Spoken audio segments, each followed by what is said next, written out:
Чуки волкове. Правиш как се кара, бе? О, what the fuck, бе? Фу. Как се кара това нещо? Не знам, братчето, просто няма да се знам.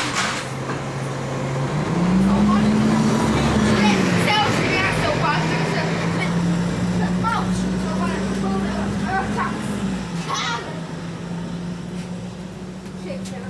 Валя, може би сяк се кара. Ох, не, като звъня да боби. Марти ми звъни. Какво става, брат? Ало, брат, си дойдеш ли да ми кажеш как се оправя с това скапано колело, че не му разбирам? Добре, брат, сега идвам, ще чука малко. О, здрасти, Боби! Какво става, брат?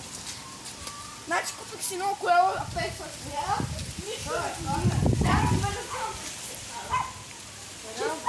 Сериозно! Върни се. Е така, изправя с губки, къса ти спирачките. Да, Предна, задна. Добре. Качваш се. Знам, че ще сядам. Това се въртят. Въртят. Ти трябва с краката да ги въртиш.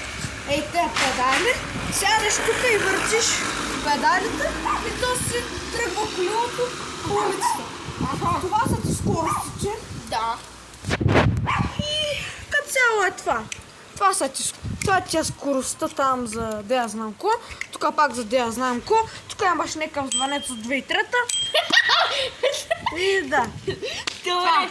Ай, мерси. Ай, чао, брат. Хубаво, брат. Ай. Ай.